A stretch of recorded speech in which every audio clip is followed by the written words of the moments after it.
All right, it's been a month. We're late. Yes, yeah, a little bit. A little bit. Sorry, Misfits. Let's get on with it. Roll the credits.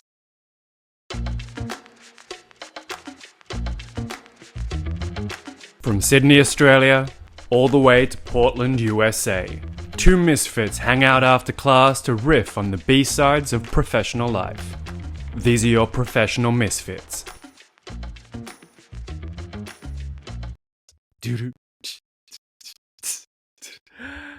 Ah, dear.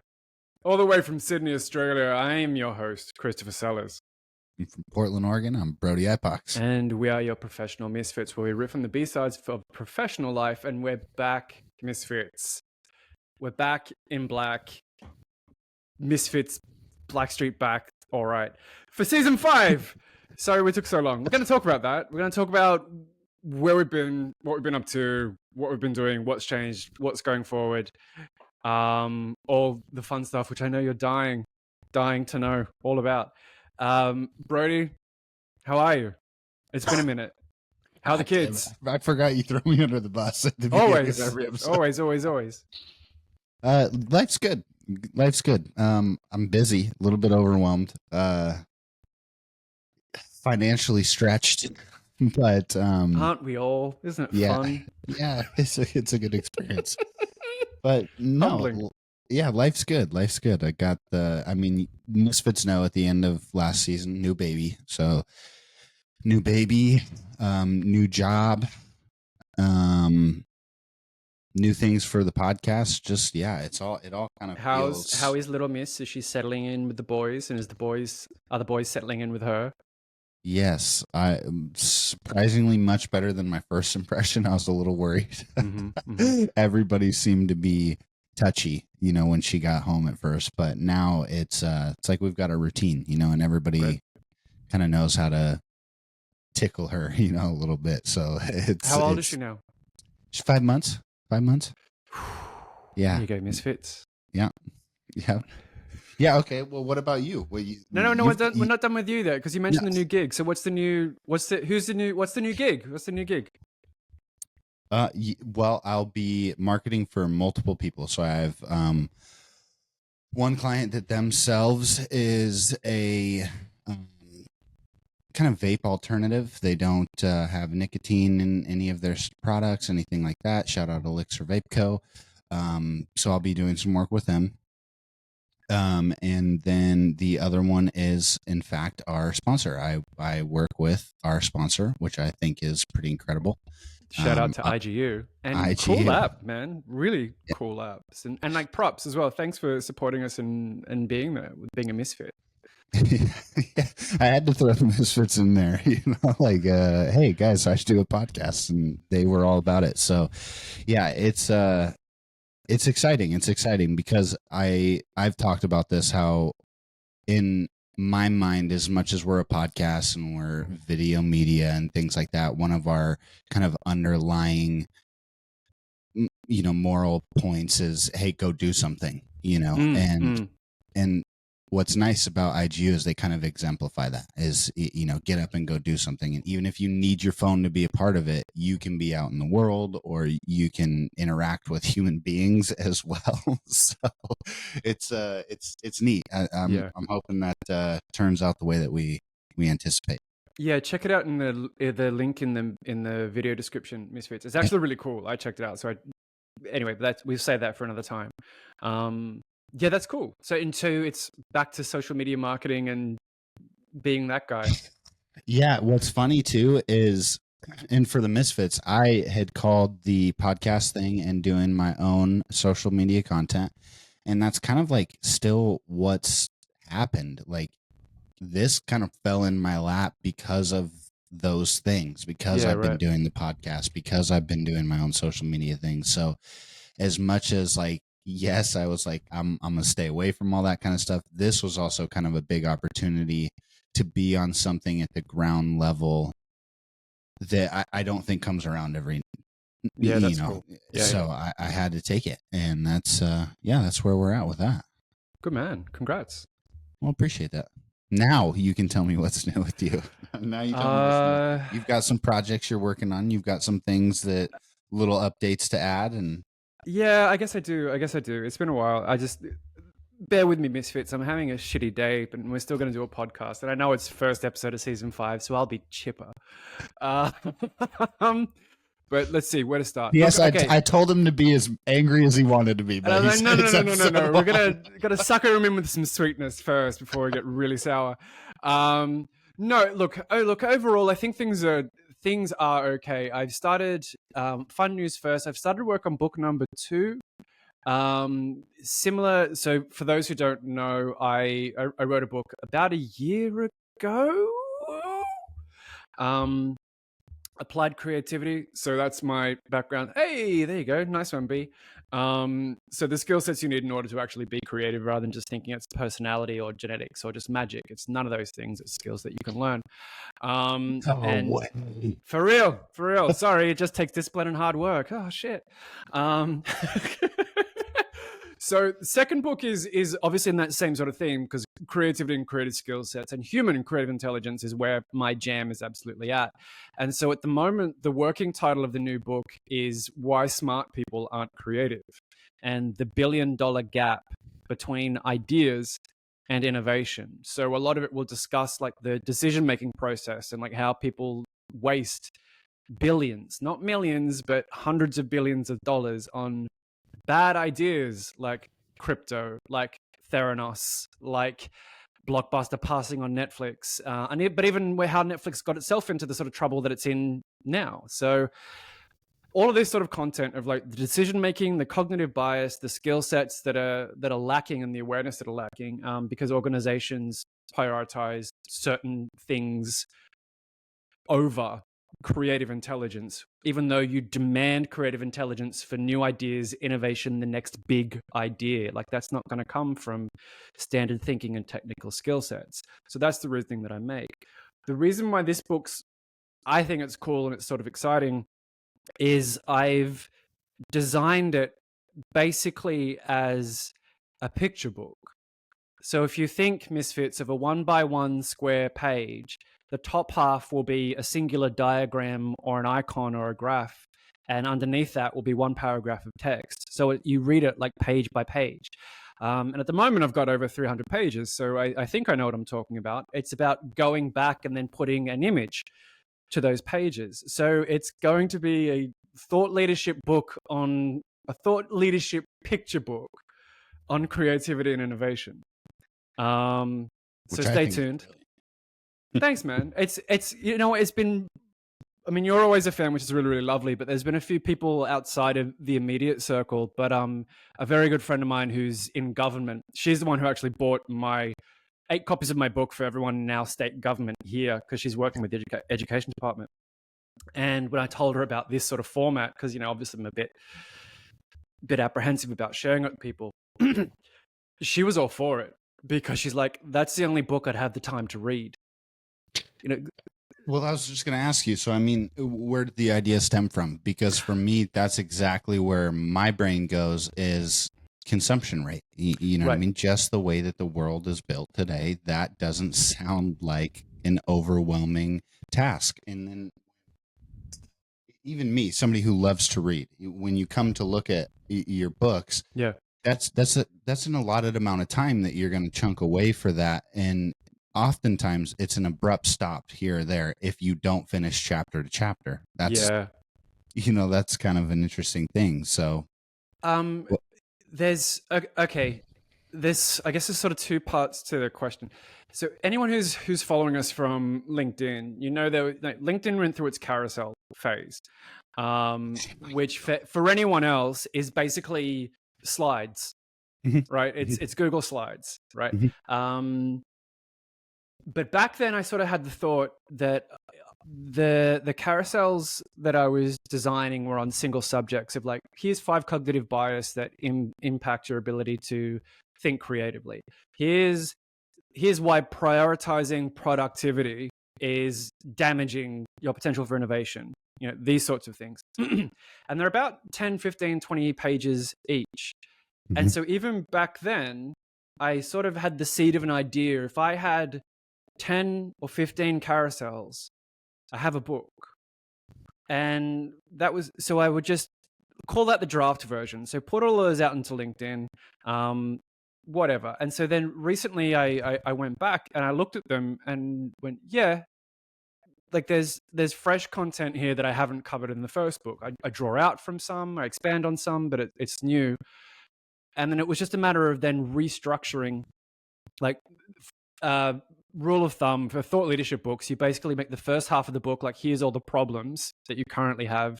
You make the second half of the book, here's all the solutions that I can offer you, right? So I structured the carousels in that way, got very, very clear on who I was talking to, what I was talking to them about, what the problem I was that was solving. The last two big chapters are a creative skills assessment, which I designed to demonstrate that while some art and some creative outcomes is subjective, like it really does depend on personal taste, like music is a great example, with some creative skills, intelligence, and understanding, you can discern the difference between good, better, and best ideas. And really, if you're an organization and you're about to invest, 100 million, you want an optimal idea, and you want the skills to be able to validate startups and ideas that are brought to you, right? That just makes sense to me. So that's why I designed the assessment way back, and I haven't brought it into the public with anyone except for the clients that I've sort of privately worked with. So yeah, so there's that. And so I lay all that out in the book and like how it works and how it can work for you. So you can play along, and then you can take the same example and go apply it to your team and your crew and and assess as well, and then see the difference between a basic outcome and advanced outcome and what would be considered an optimal outcome. And then the very last chapter is a case study on Netflix, which, we all know the story of Netflix and how they killed Blockbuster and have become what they are today. But what's very surprising to me, and actually a lot of people that I've talked to in the last 2 weeks, is Netflix is $14 billion in debt. And it's never been a profitable business, right? And it's increasingly in more debt and running into more and more trouble. So Netflix is the perfect case study of why one good idea isn't enough. And so if we live in the world of like disruption and fast moving media and all these sorts of things, you need consistent, proactive, original innovation if you want to keep positioning yourself at the peak. And so the case study at the end of the book is, well, how would we solve Netflix? And then I go through this process of, here's how I would do it. Here's all the skills that you've learned. Anyway, so that's what the book's going to be. And it's end of July now. I should have a complete first draft by end of the month. And then I'll give it to a few close people to sort of have a read through and go, does this comic book make sense?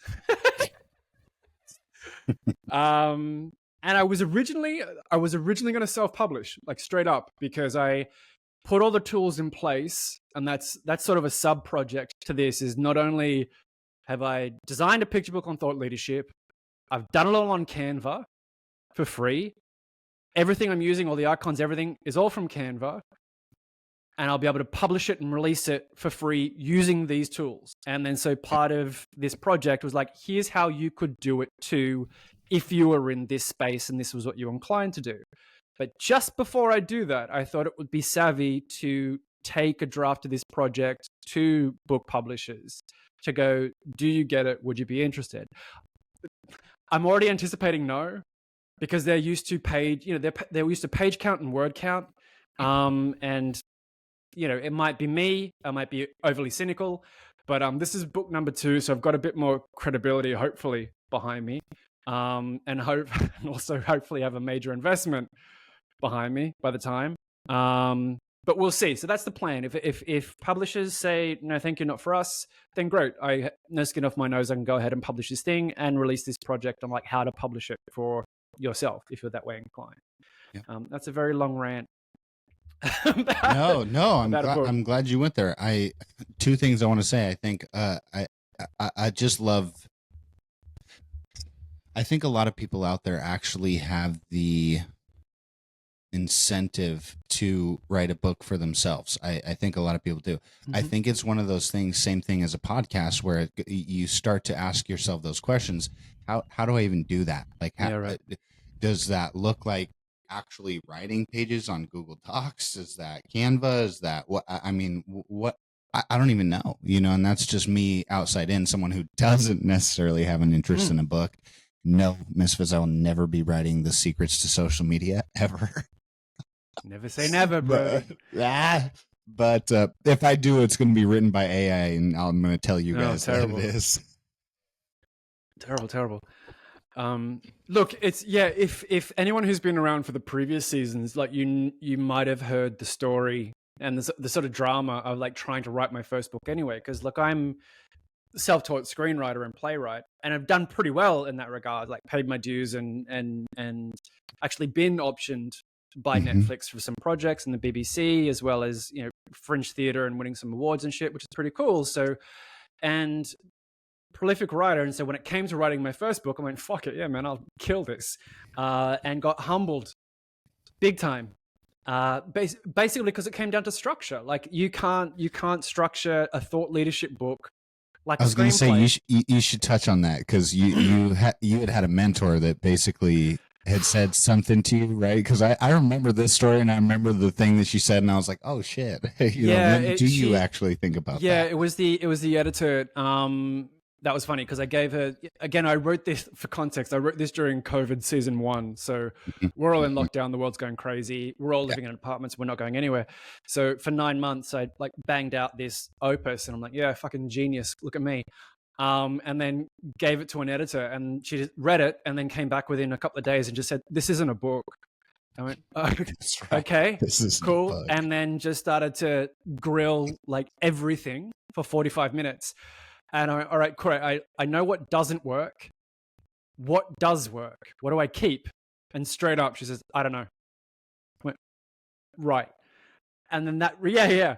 And so that was the key moment of like, I can throw my pages into the sun and say, don't you know who the fuck I am? Like, rah, rah. Or can learn some humility and, decide that I want the book to be bigger than me. And well, I think that's, and I've told you this, I think that's what I like so much about the idea of the second book. And I think that is even for singular authors that write one title, they almost always come up with a second edition, right? And whether that's just small reiterations or little changes, whatever it is, you kind of, like you said, get this experience behind you that right now, with the way that you're using your creativity, I think it's just kind of the natural evolution of what would be a second book, and it's not even just that I think the idea is good. I think it progresses naturally with you as a writer, doing something different, being a misfit.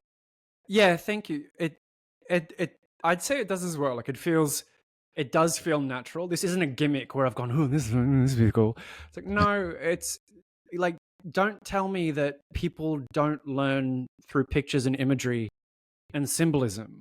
Like, is that not as powerful as, a great turn of phrase or a great fucking statistic? Like, I've got all of those too, but it's, and it sort of really opens it up. It takes it away from like the STEM corporate crowd and makes it accessible. Like, isn't this the point of knowledge? Like, if you genuinely want to teach and educate and make the world a better place, like, don't you want to make it accessible and easily understandable, right?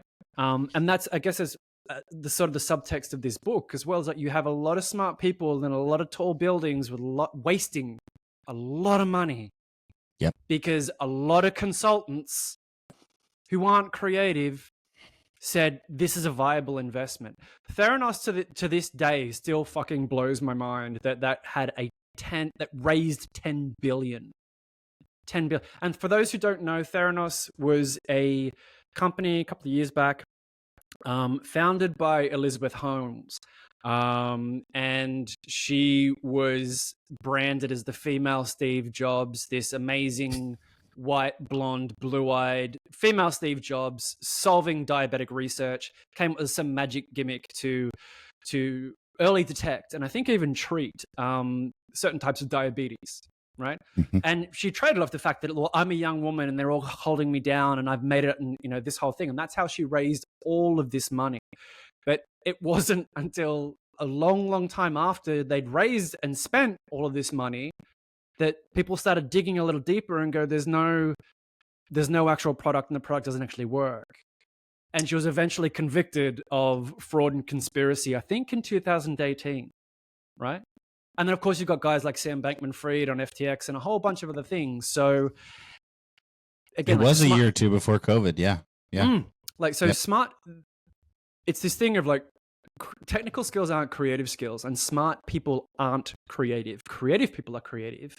And it is possible to be smart and creative, but you need to recognize that these are two completely separate skill sets that operate completely differently. So that's obviously my whole soapbox, and that's why I like writing books about it, and drawing pictures about it too, apparently.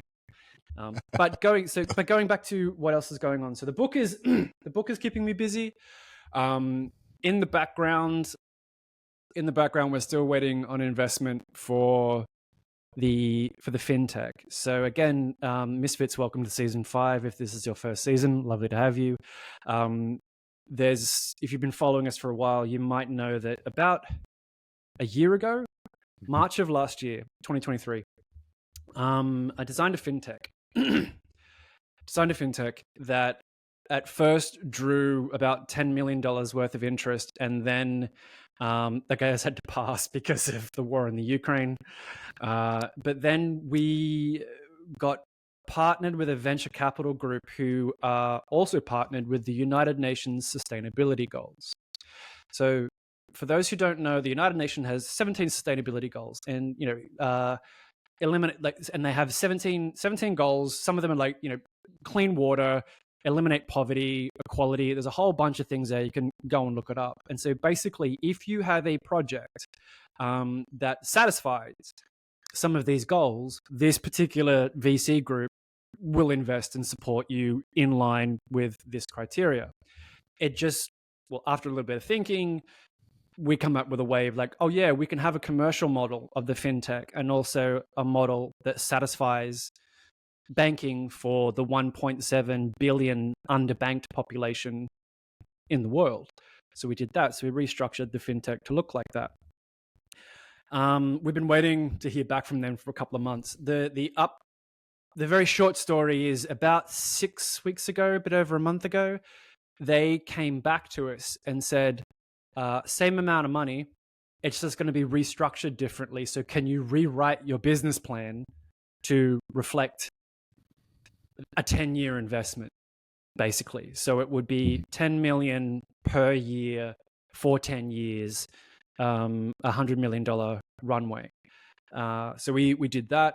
We just restructured the business plan. Robbie, my business partner, had to kind of tweak all the spreadsheets.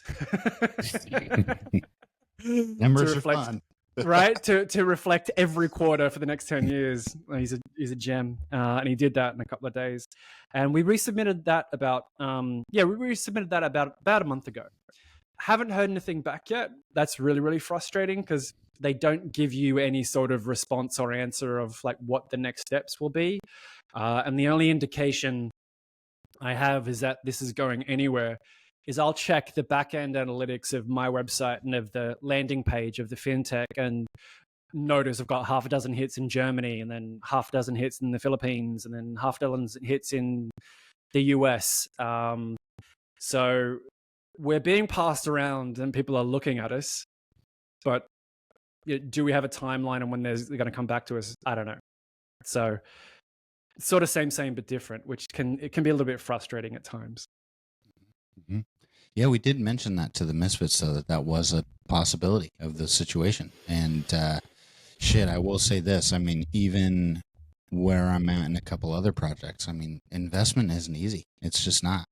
I mean, and especially when you're in the ballpark of 1 mil and up. I mean, you are generally looking at other people's timelines. And what's most frustrating about that to me is projects like this will miss a timeline that they are perfect for because of that waiting period. So you're a trooper, and I think that I personally think that because of the state of affairs in the world and what you've created, it will find its time and its place. But yeah, that's a tough gig to know that people are even looking at it and having to sit and wait. Yeah. And I'm not the most patient kid, but I learned. No, you're not. I'm really not. But at least I definitely learned my lesson like this time around. So for the Misfits who didn't know, about 6 months ago, I think September, October of last year is when we were first approached by this VC group. So we put everything together and sent it off to them. And we basically didn't hear anything except for that, yes, you're still on the table. Yes, it's down to you and deciding whether they want to buy a bank in like Western Samoa or something like this, right? So no real updates until they come back to us about 6 weeks ago and say, oh, look, same amount of money, restructured this way for reasons. Can you resubmit a business plan? So I learned, I learned after sort of setting myself on fire with impatience the first time around, that this time around was really like just hyper focus, do all of the work, get it done, and then kind of detach from it. And I think that's why writing a second book is kind of neatly slotted in there with everything else, is because I don't stop. Yeah.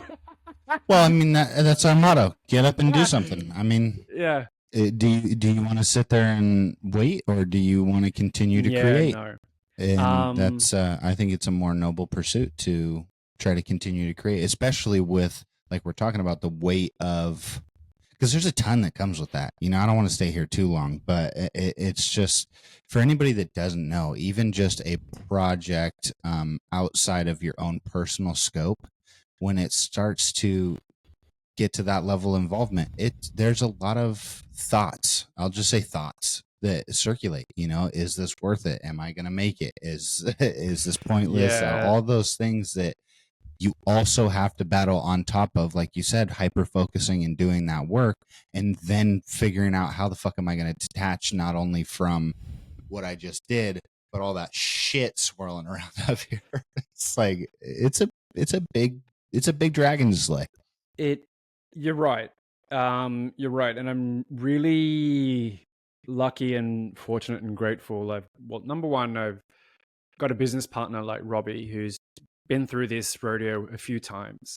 So number one, he understands me, which I'm unbelievably grateful for. And number two, he's been here before. So anytime I'm unsure or anything, I can just say, is this fucking how it is? And he's like, yeah. I'm like, okay.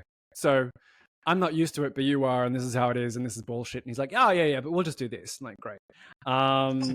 So that's, and I'm really fortunate in that regard. So I've got a co-founder and a business partner that I can trust. And so anyone who's worked with anyone in anything before, that's 90% of whatever it is you're trying to build. I got guys like Broedy that I can talk to, which is even just vent to, which is I'm more grateful for than you probably realize, because I won't say my family don't get it.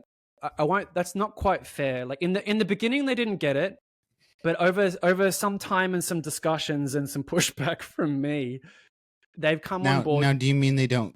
Do you mean they don't get the app or the creation itself, or do you just mean they don't get the pursuit? Because I think more commonly it's they don't understand the pursuit. Both. Okay. Because, and this is what I was going to clarify, is in the beginning they didn't get both, and so for them everything is a risk, and you should be doing this, and you should have gone back to uni, and like and like FinTech startups fail, like all these startups fail. I'm like, fucking hell. Great. So what's the point of me bringing this to you to share it with you, like if you can't support me, right? And so it took a while. It took a couple of months for them to sort of come around and be supportive and to understand, which is lovely. But now I'm sort of, I'm embarrassed to talk to them about it because I often don't have any news. Like they'll ask to go, "Hey, how's it going?"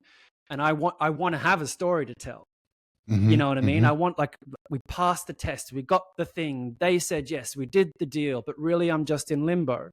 So I've done the hard work of kind of getting them on my side. See, that's the problem. Right? That's the And only now you've thing, got though. nothing to show for it. I know, but that's the thing about detaching. That's the thing about detaching that I'll say is a double-edged sword, because and as you know, so Misfits, just a little clarity. Like, yes, I'm the social media guy, right? But like, marketing and development are my specialties. So like, I've helped a ton of startups, helped a ton of influencers, helped a ton of people kind of get to this place where, look, I'll say this. I think when you detach from the results a little too much, what then happens is you detach from the process as well. And I'll say this. I understand you're in kind of an extended waiting period. Let's call it that. Yeah. But the thing is, you're in the process. It's almost like we talked about with the book or the podcast or anything like that. If you were to look at someone and say, I am now being considered for 100 million in funding, we've done X, Y, and Z, I wouldn't know what the fuck you did to even land there in the first place. Yeah, right. And again, I'm not saying throw yourself a party and give yourself a false, ego in it, but you're as much in it as anybody else. And see, that's the thing. I'm not Broedy. It's funny because maybe that's the curse of being the one in the arena, right? And so to everyone else, they look at it and go, he's in the arena, he's doing the thing. And for the guy in the arena, you're like, I'm fucking naked, I'm broke, I haven't got, and all there were times I think in the beginning, yeah, right, probably about 6 months ago when we first, it was ridiculous actually. First, the offer of like, 10 million, yeah, we're on the table with these two guys. You're like, oh shit, fuck. Okay. And then it was, how about 100? You're like, what? And so now I talk about it casually, right? And then to you and to other people who are like, the fuck? And they are, yeah. And I guess this is my naivete as well, like, because this is my first time out. I'm like, that's just how it's done, right? But and sort of even tying it to the book, and I'm like, yeah, but like, this is a multi-billion-dollar idea, so it makes sense, and it's airtight. So let's go and stop wasting my time. Oh yeah, and like, again, how many motherfuckers write an airtight $10 million idea? Like, come on, dude. But come on. Right. And so even though, and this is the artist's curse, and I think everyone's gonna understand this. Like, even though like you've got lightning in a bottle and it's fucking gold, right? It's sort of like, until you have the applause, until the thing is signed, until you have the spotlight and you can stand there on your own and go, this is what I did, the acknowledgement is kind of hollow. Like, it probably sounds a little bit superficial, but there is an element of validation you do need, because at the moment, this is just a great idea on paper.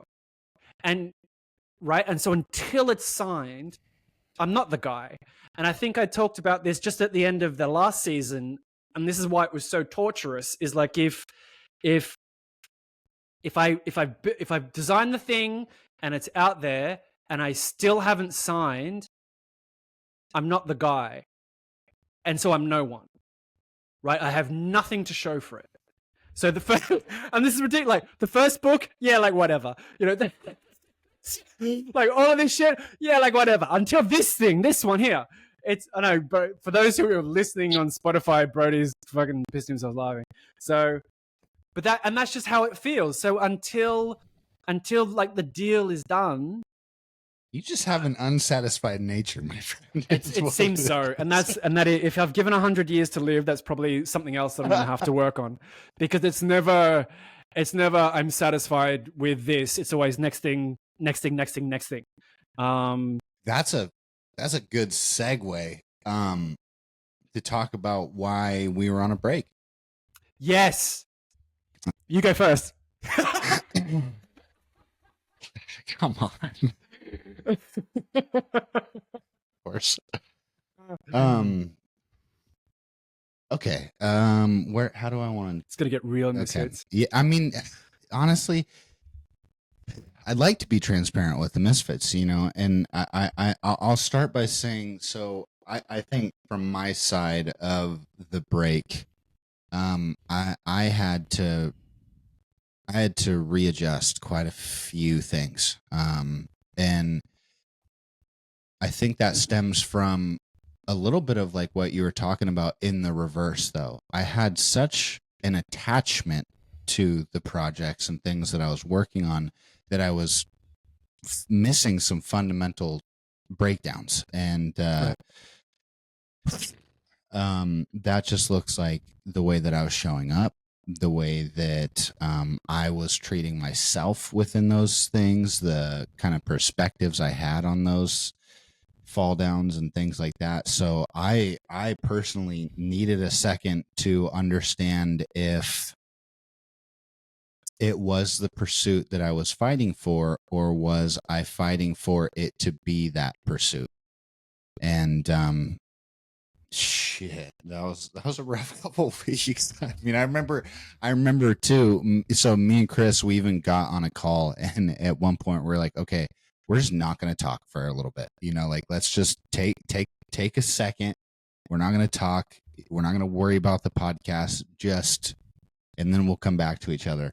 And it was probably about halfway through that little breath that I was like, oh shit, I actually really fucking care about this thing. And that's kind of what triggered realizing what the break was for me. Because I'll say this, Misfits. You can start a podcast, you can have a vision, you can start a project, you can start creating content. If you don't keep the perspective, though, it's going to get lost really, really, really quickly. And what's fucked up about that is you're so emotionally attached that you're not realizing that it's getting lost. And yeah, so long kind of cryptic answer for that is I just personally needed a break to look at myself more than the Misfits, more than the project itself. I had some things internally that I hadn't even realized I wasn't letting run its course. And, that was grief with my mother. That was the overwhelming newness of a baby and thinking like a jackass that because I'm a father of 4 before that it was, I've got it. I remember you literally saying that. Yeah. Oh, and yeah. I think like, hey, you doing, man? Like, new babe, new good. And he's like, whatever. Yeah. Like, I've already got 4 kids. Like, yeah. No, we're fine. And sweet. Yeah, and it humbles you real quick. So yeah, that was the break for me. That was the break for me, and I'd say it was closer to 6 weeks total that we really took off. Which is, since the Misfits started, just so you guys know, our longest break to date. Generally we take 1 week off after a season, maybe 2 if we're bored. Because we schedule ahead, we normally give ourselves a little bit of time. So yeah. Yep. So yeah. How about you? Break. 6 weeks off. Now I get to throw you under the bus because you're so. This is a lot spicier than mine. All right. So you'll understand some of the self-reflection too, I think, once you hear Chris's explanation. It won't sound so cryptic. No, I think I think I'd had enough.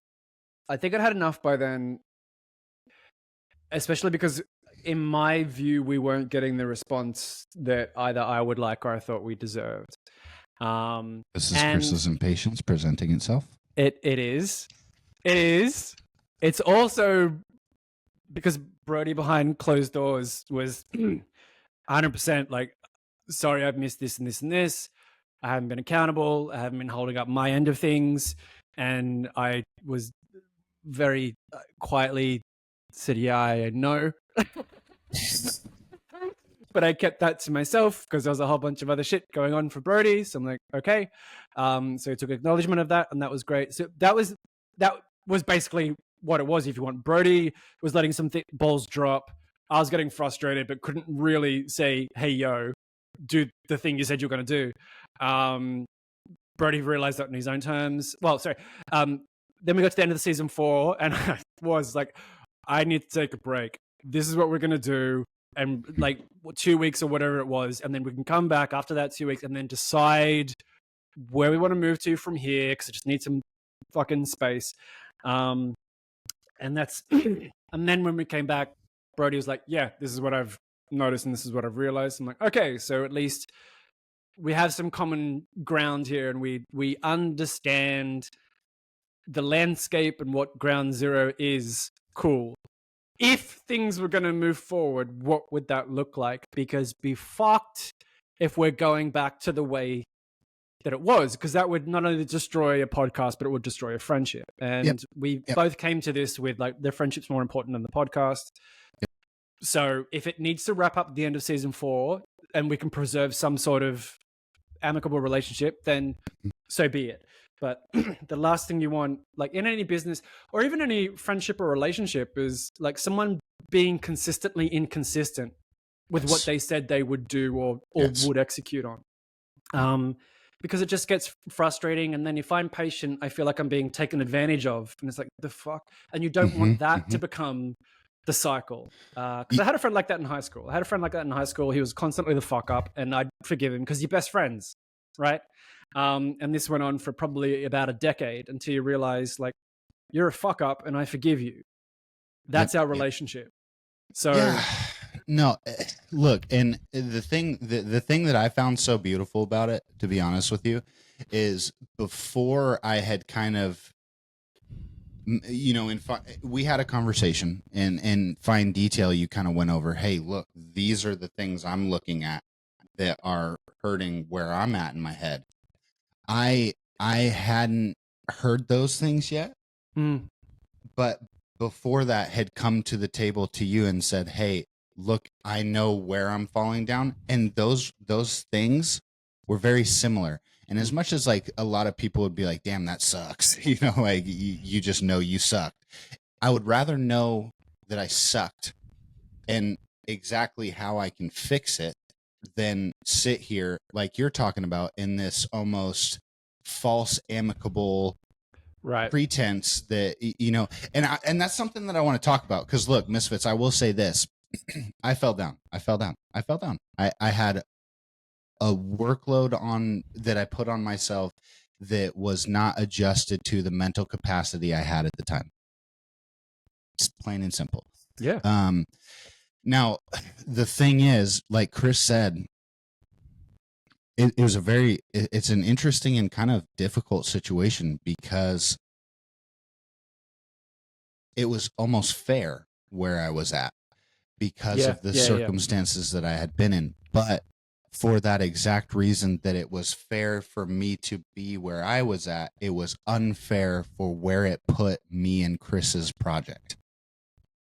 That's what happens. That's what fucking happens, right? We don't even understand or realize that, yeah, my mom died. Shit, my mom died. I had a new baby. I fucking started a podcast and turning it into a business. There's just a ton of stuff that, yeah, you could nail it to any one of those things. But that does not. What sort of guy would I be if I'm like, hey, bro, like, I know your mum died. I know it's Christmas. I know you got a new kid, but about that YouTube short, like,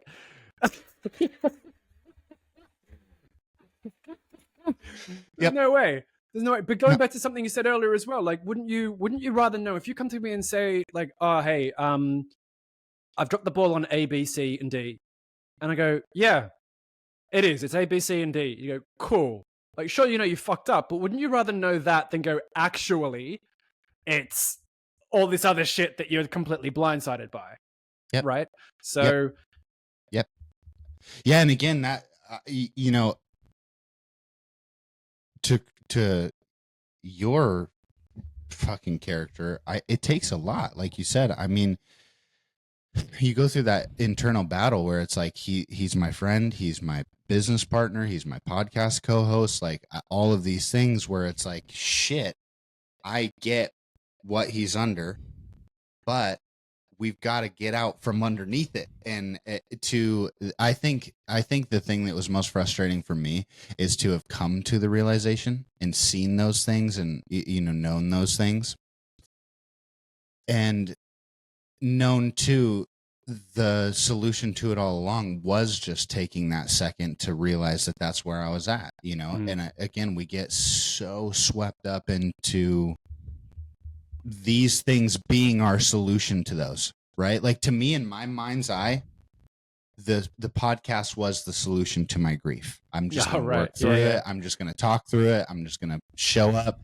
Fuck, that caught up with me quick. You know what I mean? That caught up with me quick, because that wasn't it. That's not what I was actually looking for or needed. It was. And trauma pointing doesn't make for great content. No, which I will say this, Misfits, I went back and listened to almost all of our episodes. No shit. Right. Close to 50. Holy shit. Impressive. I actually didn't, and I think that's another thing. I think that's another thing that I will say that did affect me, that I didn't talk about it enough, and it was so strange, right? Like, I have a podcast where we're here and we talk about the shit we don't want to talk about. It's almost like I felt that exact thing like you were talking about. I don't want to trauma pond. I don't want to bring people in and think I'm this sad boy, or I fucking sit in the shower, or, you know what I mean, with my clothes on. But there's some shit up in there, you know what I mean, that if you don't say it every now and then, like, fuck, I miss my mom, or like, this is lonely, or whatever the fuck you're experiencing at the time, that stacks. And now, again, because I'm compartmentalizing over here and I'm looking at the podcast, I didn't realize there's an entire fucking wall of shit against me now. Yeah. Just got to take it down brick by brick and fucking try to put it back together. Speaking of the break, we did come together after the 2 weeks, and it was, I want to say this, it was funny, because without prompting Chris, I came to him and I told him, I'm going to say this. I'm going to leave you with your thoughts, but at the end of the 2 weeks, I'm going to come to you with what I think of the podcast completely objectively. I'm not going to have my bias. I'm going to give you the numbers. I'm going to give you the conversations. I'm going to do this. And the more and more I dug, the more and more I realized that even if this is kind of the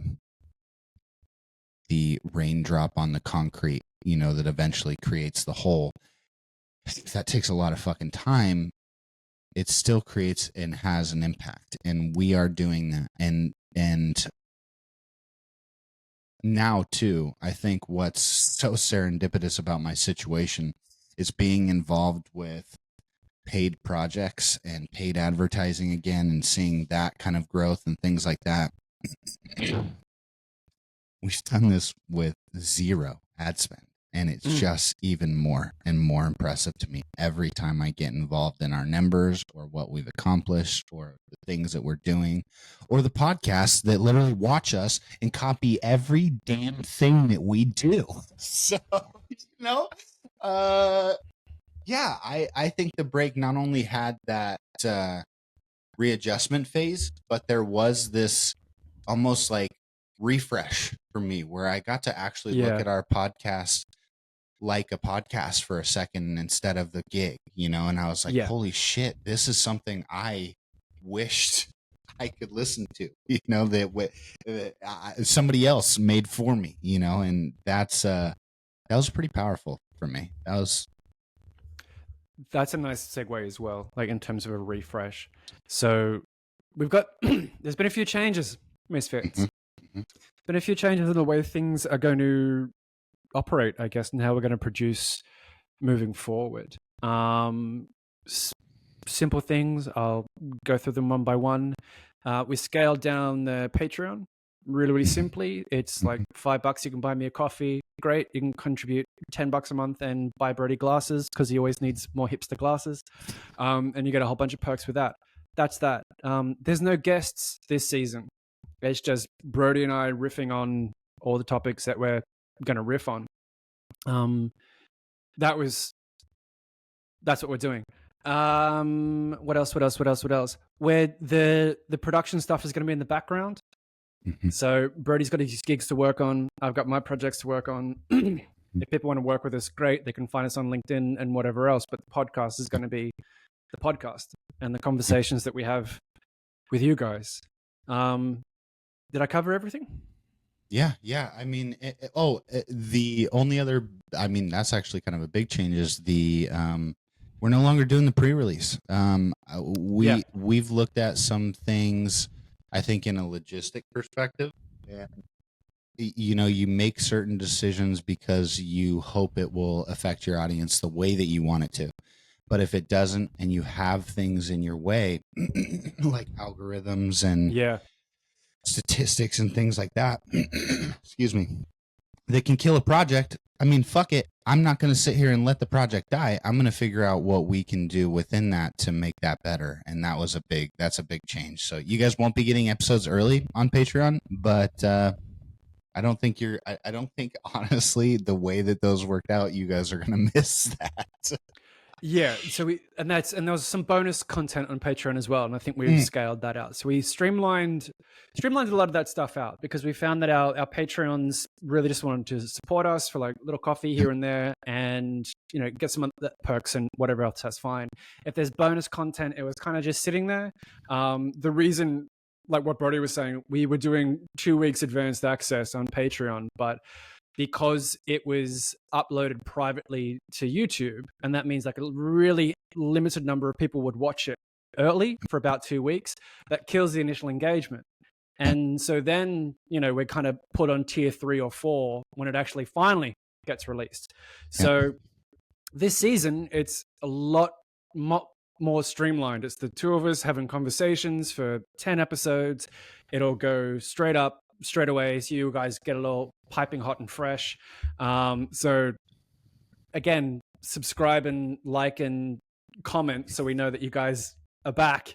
And the one thing we didn't mention is, like, it's funny that we decided to scale all this stuff back, but then we get a sponsor this season. So again, like, shout out to IGU and their tag app, which is super cool and was sort of unexpected, but that's a great thing about being misfits, I guess. Yeah. Right. Yeah. Well, and kind of like to go back to what we were saying earlier, I mean, as much as it's scary and overwhelming to approach something that you haven't done, approach a situation that you haven't confronted or been a part of or experienced, experiencing it is where you're going to get that.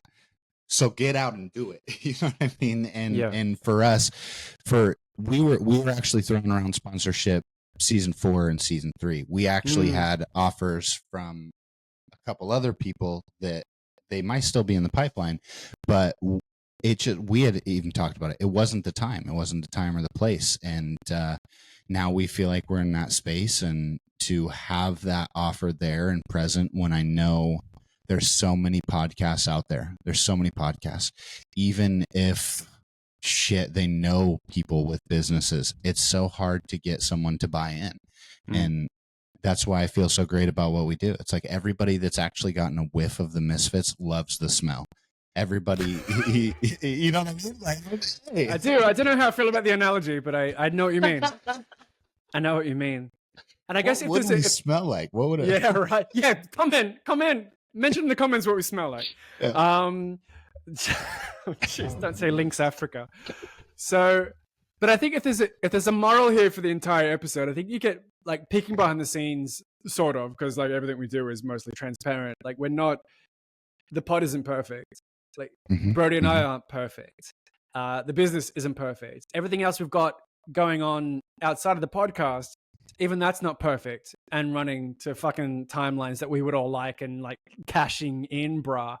But at least what each of us take away from it is like, well, whatever's not working, we can fix or change or move, right? So let's do that rather than do nothing or just tip it all in the bin and go, ah, shit. Well, if we want to make it work, then let's make it work. So if this isn't working, let's streamline things out. Let's make recording and producing easy for us. Let's make it interesting and simple for the Misfits. Let's get it out there early, and let's see how that goes, right? Because what we're doing before wasn't quite working. So change it. Yep. Yeah. Yep. And then you guys can tell us whether it works or not, or we'll figure it out as we go, you know? And I think that's a worthwhile moral for life, because the other option is just like to be, you know, another podcast that started and gave up. Yep. Yep. Yeah. And, you know, shit, isn't that just the statistic? It's, again, and I think that's the barrier. You run into it and you just don't know how to fix what you're looking at. But I mean, shit, if you can reframe it to it's fixable, that's it. You don't even need this. You don't even need the solution right there. You just need the objective perspective that it's fixable. You'll figure it out. All right. So throwback to every classic episode. Broedy, do you know what's coming up next? You know what's so frustrating about this, Misfits? And this is so genuine. This is so real. Take a drink every time. Real. This is so real. Every motherfucking time I come here, I pull up the episode run sheet is on my Google tabs right now, but I know it. Look here, see the reflection. Yeah. If I go to the eye line suddenly just crosses, what's up here, and then it goes white. It's like I'm looking at it. I can't say school never taught me. I never learned. So, right. All right. So that episode 1 for season 5, episode 51 in total is. I think we might do that. I don't know. We might even shake that up and just go, instead of seasons. I like because that. I think, you know, we'll just go. Now we're at, would it be 61? Because even though we did 20 episodes for season 3. Yes. Yep. And Shit. and if we're being really literal, we also have 10 bonus episodes or 5 bonus episodes for season Patreons 4 and stuff hiding in the background. All right, so episode 61 or whatever this is. So this was the reset episode, Misfits. We're back after a break. We wanted to have a chat to you about what was going on. Next episode is we're talking about what school did and didn't teach you. And it sort of comes out of this discussion of what parents on LinkedIn complaining that their daughters had to learn algebra and this is stupid, and, you know, they should be learning finance and all this sort of shit instead. And I'm like, all right, yeah, sure. And then I sort of had the quip that, like, algebra and philosophy and things like this teach you how to think. Finance teaches you what to think. And then it devolved into a whole thing. But it's always this discussion of everyone likes to beat up on school. And the minute you leave school, it's like, well, I was never taught this. I was never like whatever. And like we're living. Which is so strange because half of you motherfuckers on LinkedIn want to fucking look at all of your school accolades and all the things that you did in that setting. And shut up. And we're living in the information age where literally anything is researchable. Or you can find it on your. I learned how to fix physics, people. You can look up CIA documents on quantum physics research. Like, that's how open the world is right now. I used to learn how to fix my motorbike by YouTube videos. So, you know, so this is what we're going to talk about. Like, what didn't you learn in school? What you thought you should have, and you know what you could learn now if you really wanted to. You know. That's what we're going to get at. What you should know. What should you know in the modern age? Broedy, any hot, spicy takes coming up for next episode? I mean, if there's any returning Misfits, they know that I pretty much wanted to burn school down. So, I mean, we'll see how. I'm going to try. The thing that I'm going to try to do for the episode is I really am going to try to find, because it's the things that we did and didn't learn. I want to bring to the table some things that were truly relevant and served me that I learned from school, and then bring the rest. And that might be a fucking bag, but you know. Well, you've got kids as well, so you've probably got a vested interest in what they should and shouldn't, like as a base of education, what that should look like. Let's just say from the high school dropout to the guy that has the principal's phone number. That's so yeah, it's vested interest. All right. That'll do. Misfits. That brings. I'm gonna have to. How do we end the episodes? It's like as you can find us on YouTube and Spotify. Go check out IGU if you like to play tag with your friends on your phone. It's cool as fuck. In the meantime, stay tuned for episode 2. I've been Chris. I've been Broedy. And you stay classy, Misfits. We'll see you on the next one.